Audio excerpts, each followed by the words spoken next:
Welcome everyone to our channel conceptual learners.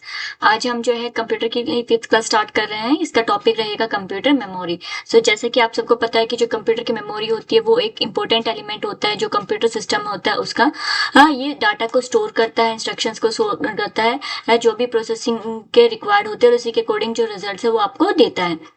जो storage होती है वो लिमिटेड टाइम पीरियड के लिए भी हो सकती है, कुछ एक सेकंड्स इंस्टेंट्स के लिए भी हो सकती है, या फिर लंबे पीरियड यानी कि एक्सटेंडेड पीरियड ऑफ टाइम के लिए भी हो सकती है। इससे रिलेटेड काफी सारी डिवाइसेस हैं जो कि रिस्पॉन्सिबल होती हैं डाटा को स्टोर करने के लिए टेम्परेरी या परमानेंट बेसिस पे। तो इससे पहले हमें सबसे पहले जो जानने जरूरी है वो क्या है, मेमोरी हायरार्की। मेमोरी हायरार्की क्या होती है कि ये अरेंजमेंट होती है किस तरह से जो कंप्यूटर सिस्टम है उसमें आपकी जो मेमोरी है वो ऑर्गेनाइज्ड होती है। इसको हम दो फैक्टर्स के बेसिस पे जो है कैटेगराइज करते हैं। एक होता है हमारा कैपेसिटी, दूसरा होता है हमारा एक्सेस टाइम। स्पीड जो है, जैसे जैसे आप नीचे से ऊपर की तरफ जाते हो स्पीड बढ़ती जाती है, और जैसे जैसे इस हायरार्की में आप ऊपर से नीचे की तरफ आते हो जो स्पीड साइज होता है वो हमारा इंक्रीज होता रहता है। तो इसमें सबसे पहले आता है हमारा CPU, then registers, cache, main memory, magnetic disk and magnetic tape. यानी कि इसमें अगर आप देखोगे तो सबसे ज्यादा जो स्पीड है वो किसकी रहती है, रजिस्टर्स की रहती है, और साइज अगर बात करोगे तो सबसे बड़ा किसका रहता है, मैग्नेटिक टेप का रहता है। तो ये जो हायरार्की है ये आपको पता होनी चाहिए। इसमें फास्टर स्पीड और लार्जेस्ट कैपेसिटी के अकॉर्डिंग जो है मेमोरी को जो है क्लासिफाई करते हैं। ये हमारी हायरार्की है। नाउ अब हम बात करते हैं कौन कौन से पैरामीटर्स हैं मेमोरी के लिए। सबसे पहला आता है हमारा स्टोरेज कैपेसिटी। स्टोरेज कैपेसिटी में जो है साइज ऑफ मेमोरी है कि कितना आपका जो इंटरनल मेमोरी है, मेन मेमोरी है, उसका साइज कितना है, इसको हम किस में एक्सप्रेस करते हैं, नंबर ऑफ वर्ड्स और नंबर ऑफ बाइट्स में इसको एक्सप्रेस किया जाता है। Then access mode. Access mode जो है ये बताता है कि आपके जो वेरियस मेमोरी लोकेशन है वो कौन कौन सी हैं और कैसे आप उसको एक्सेस कर सकते हो, रैंडमली, सिक्वेंशियली और डायरेक्टली। ये डिफरेंट तरीके हैं जिससे आप अपनी जो मेमोरी है उसको एक्सेस कर सकते हो। नाउ एक्सेस टाइम, ये वो टाइम पीरियड होता है जो कि रिक्वायर्ड होता है, जो भी आपको मेमोरी है उसमें कोई रीड या राइट का जो ऑपरेशन करना है तो उसमें करने में जो जितना टाइम लग रहा है वो आपका क्या कहलाता है, एक्सेस टाइम कहलाता है। यानी कि जो डिजायर्ड लोकेशन है वहां तक आपको रीड और राइट करने में जो टाइम लगता है वो क्या कहलाता है, एक्सेस टाइम कहलाता है। Then physical characteristics. Physical characteristics में हम 4 तरह की जो मेमोरीज हैं उनको लेके चलते हैं, electronic, magnetic, mechanical and optical. इनके बारे में हम आगे डिस्कस करेंगे कि कैसे ये वर्क करती हैं। Then permanence of storage. Permanence of storage मतलब जो मैग्नेटिक मटेरियल्स होते हैं अगर उसमें आप अपनी जो भी इंफॉर्मेशन और डाटा को स्टोर करते हो तो वो उसका जो परमानेंस है फ्यूचर में फर्दर यूज के लिए वो सबसे ज्यादा हाई रहता है।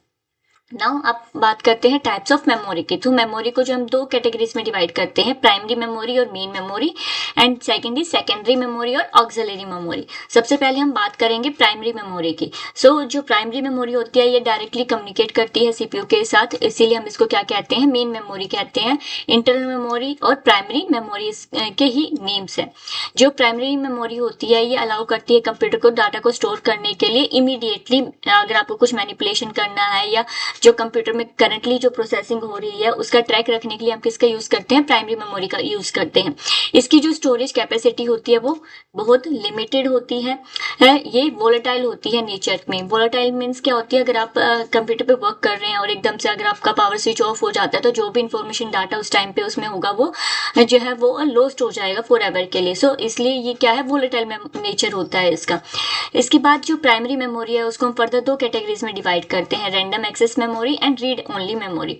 जो रैंडम एक्सेस मेमोरी होती है ये रीड और राइट मेमोरी होती है, यानी कि आप इसको जो सीपीयू है वो आपको अलाउ करता है कि आप इसको रीड भी कर सकते हैं एज वेल राइट भी कर सकते हैं जो भी डाटा और इंस्ट्रक्शन है उसके अंदर।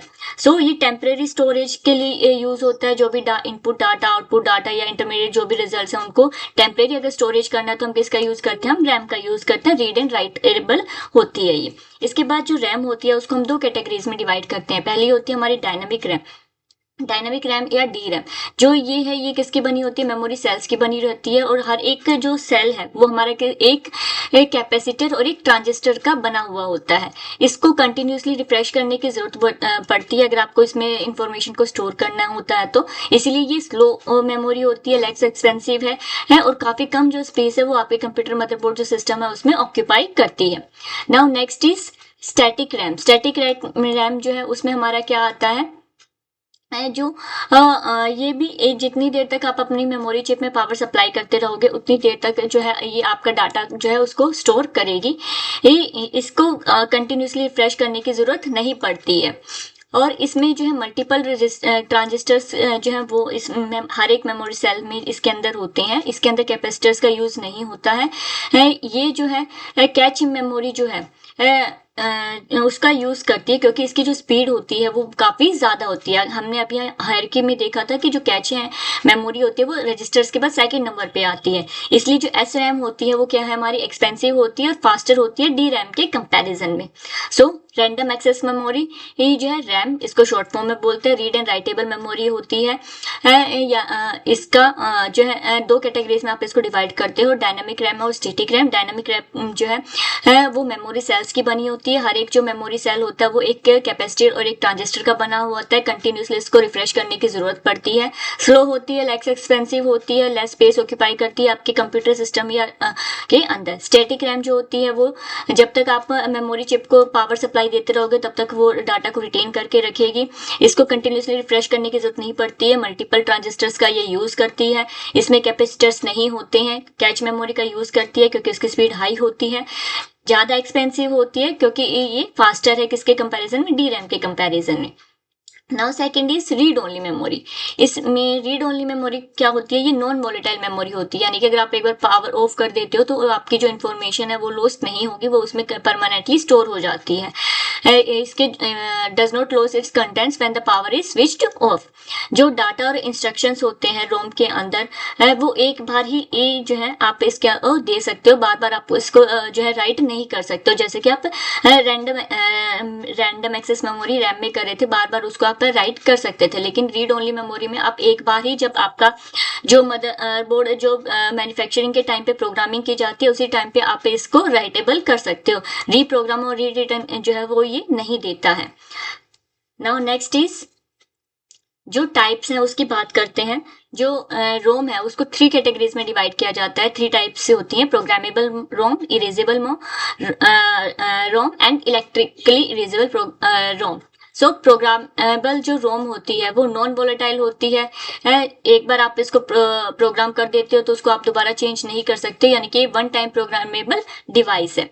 नेक्स्ट इज ये जो मेमोरी होती है ये कहाँ पे देखने को मिलती है आपको, ज्यादातर जो वीडियो गेम कंसोल्स होते हैं वहां पे आपको जो है प्रोग्रामेबल रोम जो है वो देखने को मिलती है। मोबाइल फोन्स के अंदर मेडिकल जो इम्प्लांटेबल मेडिकल डिवाइसेस होती हैं या हाई डेफिनेशन मल्टीमीडिया इंटरफेस होते हैं उसके अंदर आपको ये जो है प्रोग्रामेबल रोम देखने को मिलती है। इरेजेबल जो रोम होती है ये पी रोम के जैसी ही होती है, लेकिन आप इसको जो है इरेज कर सकते हो by exposure to strong UV जो लाइट है, अगर आप उसको इससे एक्सपोज कराते तो और तो ये जो है इसकी मेमोरी को इरेज किया जा सकता है और उसके बाद दोबारा इसको री रिटर्न किया जा सकता है। इसीलिए इसको अल्ट्रावायलेट इरेजेबल प्रोग्रामेबल रोम भी कहते हैं। Next is electrically erasable programmable रोम। ये भी ईप्रोम के जैसा ही है। ईप्रोम में जैसे आप यूवी लाइट का यूज कर रहे थे वैसे ही जो इलेक्ट्रिकली इरेजेबल पी रोम है उसमें आप इलेक्ट्रिसिटी का यूज करते हैं और बाद में जो है री रिटर्न कर सकते हो इलेक्ट्रिकली और बर्निंग प्रोसेस को रिवर्स कर सकते हो by exposure to electric pulses. सबसे ज्यादा फ्लेक्सिबल टाइप की रोम होती है ये और सबसे ज्यादा अब कॉमनली यूज किया जाता है इसको जो बायोस है उसको फोल्ड करने के लिए। अब एक फर्दर जो छोटी छोटी जो है इंफॉर्मेशन वो आपको पता होनी चाहिए। सबसे पहले कैच मेमोरी हमने बात करी थी, ये फास्टेस्ट मेमोरी के अंदर आता है। इसमें हमारा क्या है, सबसे पहले ये स्टोरेज बफर का काम करती है जो कि डाटा आपको कंटिन्यूसली रिट्राइव करना होता है, बार बार आप अगर उसको देखते हो तो अब हम किसका यूज करते हैं, कैच मेमोरी का यूज करते हैं। Store data which is used more often temporarily and makes them available to CPU at a fast rate. So high speed होती है इसकी, रैम और सीपीयू के बीच में कॉन्टेक्ट बनाती है ये, इससे जो स्पीड है प्रोसेसिंग की वो इंक्रीज हो जाती है। काफी एक्सपेंसिव होती है ये, स्मॉल होती है साइज के अंदर और जनरली जो कंप्यूटर कंप्यूटर्स होते हैं उसमें 256 KB टू 2 MB जो है उसके साइज की जो मेमोरी है कैच मेमोरी आपको देखने को मिलती है। फ्लैश मेमोरी ये semiconductor based non volatile rewritable होती है जो कि डिजिटल कैमरा, मोबाइल फोन या प्रिंटर्स में आप इसको यूज करते हो। देन वर्चुअल मेमोरी ये एक ऐसी टेक्निक है जिससे आपके जो मेन मेमोरी के अंदर जो प्रोग्राम्स जो है ज़्यादा साइज के हो जाते हैं उसको भी आप एग्जीक्यूट कर सकते हो किसकी हेल्प से, वर्चुअल मेमोरी की हेल्प से। It allows the execution of process that are not completely in main memory. One major advantage of this scheme is that programs can be larger than main memory. ठीक है, ये इसकी help से आप जो बड़े प्रोग्राम्स हैं उनको भी इसमें रन कर सकते हो। नेक्स्ट सेकेंडरी मेमोरी की बात करते हैं, स्टोरेज की बात करते हैं, तो इसमें जो है आप ज़्यादा अमाउंट में जो डाटा और इन्फॉर्मेशन है लंबे टाइम के लिए स्टोर कर सकते हो। और इसमें जो है CPU वो जो है डायरेक्टली प्रोसेस नहीं करता है जो भी इंफॉर्मेशन है उसको। इसमें सबसे पहले जो है डाटा फर्स्ट कॉपी किया जाता है प्राइमरी मेमोरी यानी कि रैम में, और उसके बाद जो है इसको प्रोसेसिंग की जाती है। स्लोवर होती है, चीपर फॉर्म होती है मेमोरी की। सो इसका यूज़ करते हैं हम स्टोर डाटा और प्रोग्राम्स को स्टोर करने के लिए जो कि टाइम पे प्रोसेस नहीं हो रहे हैं। नॉन वोलेटाइल होती है, लंबे समय तक आप इसको रख सकते हो। और इट इज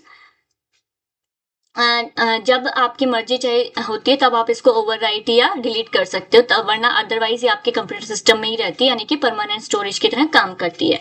इसके बाद हम बात करते हैं इसमें कौन कौन से टाइप की स्टोरेज डिवाइसेस आती हैं जो हमने फिजिकल उसमें पढ़ा था। सो मैग्नेटिक स्टोरेज जो है ये मैग्नेटिक फील्ड्स का यूज करते हैं, जो भी हमारा मीडियम होता है उसमें जो रिकॉर्डेड ऑडियो होती है, वीडियो होती है, कोई और डाटा होता है उसको वो स्टोर करने के लिए। इसमें आपकी आती हैं hard disk drive, floppy disk and magnetic tape. Optical storage की बात करते हैं तो इसमें जो डाटा है उसको रीड एंड राइट करने के लिए हम लेजर का यूज करते हैं। इसमें आपका आते हैं CD, DVD and Blu-ray disc. Solid state storage की अगर बात करते हैं तो ये एक ऐसी टेक्निक है जिसमें जो स्टोरेज है उसमें हम सिलिकॉन माइक्रोचिप का यूज करते हैं। जो भी आप का स्टोरेज आर्किटेक्चर, इसमें आपके पेन और फ्लैश ड्राइव्स आती हैं, मेमोरी कार्ड्स जो हैं वो सॉलिड स्टेट स्टोरेज के एग्जांपल्स हैं। हार्ड डिस्क ड्राइव की बात करते हैं तो नॉन वॉलेटाइल होती है, जो भी आपको रैंडम एक्सेस देती है, जो भी डिजिटल डाटा है उसको एक्सेस करने के लिए स्टोरेज डिवाइस है for storing and retrieving digital information. इसमें जो है आप देख सकते हो ये हमारी हार्ड डिस्क है, इस तरह से इसमें बीच में स्पिंडल होता है, ये डिस्क है जो इसको होल्ड करके रखती है। ये जो है रीड और राइट करने के लिए हेड है, यहाँ पे आर्म है जो इसको अपनी जगह पे बनाए रखता है। फिक्स डिस्क होती है जिसको आप अपने जो है ड्राइव से रिमूव नहीं कर सकते। जो भी प्रोग्राम्स होते हैं वो इस प्लेटर जो है इस पे लिखे जाते हैं, और इसमें जो प्लेटर होता है हमारा ये कोटेड होता है मैग्नेटिक मटेरियल की हेल्प से। नाउ जो स्पिंडल है वो जो है जो सर्कुलर डिस्क है उसको होल्ड करके रखता है। जो प्लेटर्स होते हैं वो डाटा को होल्ड करते हैं, जो भी रिकॉर्डेड डाटा होता है। जो प्लेटर होते हैं उसको रीड एंड राइट करने के लिए जो है 2 हेड्स की जरूरत पड़ती है। जो इस तरह से आपको जो सर्कल्स दिखाई दे रहे हैं इसको आप ट्रैक्स बोलते हो। बीच में अगर आप ये पाई जैसा जो आप सेक्शंस देख रहे हो उसको हम सेक्टर्स बोलते हैं। सो बैंड्स में इंफॉर्मेशन रिकॉर्ड की जाती है, हर एक इंफॉर्मेशन का जो बैंड है उसको ट्रैक बोलते हैं। और जो ट्रैक्स है उसको हम पाई शेप सेक्शंस में डिवाइड करते हैं जिससे हम क्या कहते हैं, सेक्टर्स कहते हैं। Now next is floppy disk. Floppy disk का जो है इसका भी यूज किया जाता है डाटा को स्टोर करने के लिए, लेकिन इसमें जो है हम कम अमाउंट में डाटा को स्टोर करते हैं। बहुत ही स्लोवर होती है हार्ड डिस्क के कंपैरिजन में, राउंड होती है शेप में, थिन होती है, प्लास्टिक डिस्क इसमें कोटेड होता है with iron oxide.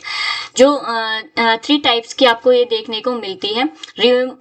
8 inch size में, 5.25 इंच एंड 3.5 इंच का जो 3 साइज की जो फ्लॉपी डिस्क है वो आपको देखने को मिलती है। दूसरा ये रिमूवेबल होती है, हार्ड डिस्क की तरह फिक्स्ड नहीं होती है।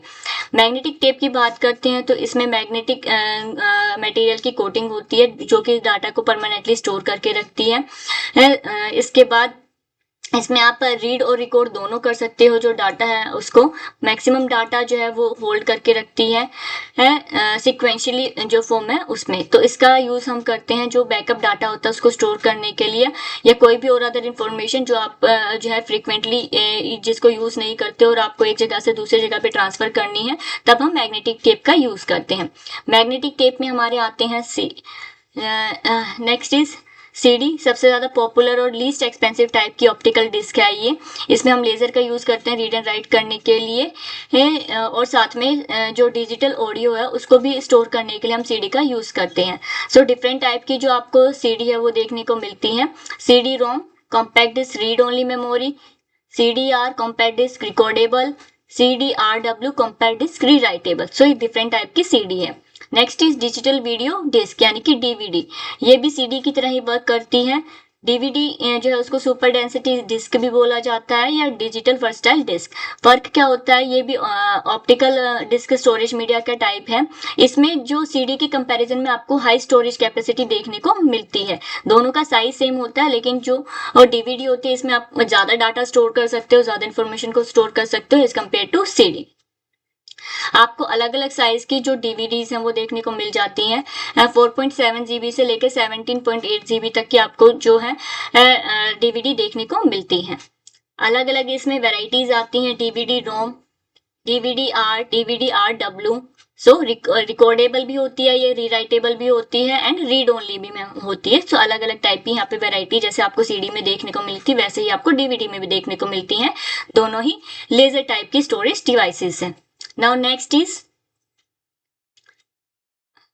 ब्लू रे डिस्क। जो ब्लू रे डिस्क है वो ऑप्टिकल डिवाइस स्टोरेज मीडियम है।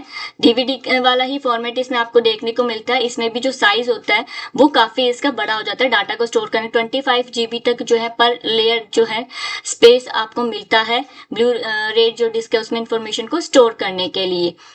इसमें ये जो इसका नाम ब्लू लेजर क्यों है, क्योंकि इसमें ब्लू लेजर जो है उसको यूज किया जाता है जो डिस्क है उसको रीड करने के लिए, इसको इसीलिए इसको ब्लू रे डिस्क बोला जाता है। जो डीवीडीज और सीडी होती हैं उसमें हम रेड लेजर का यूज करते हैं।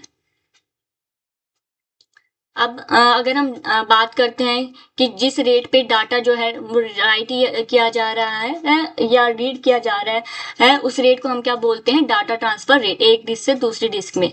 रूट डायरेक्टरी वो मेन फोल्डर होता है डिस्क में जिसमें सारी इंफॉर्मेशन जो है सारे फोल्डर्स की वो स्टोर होती है। नाउ नेक्स्ट, अगर आप बात करते हो तो फर्दर वही काफी सारी जो वेराइटीज हैं वो आपको ब्लू रे डिस्क में भी देखने को मिलती हैं। Read only BD ROM read only, BD-R recordable, BD-RW rewritable and BD-RE rewritable. So ये डिफरेंट कैटेगरीज हैं जो आपको देखने को मिलती हैं।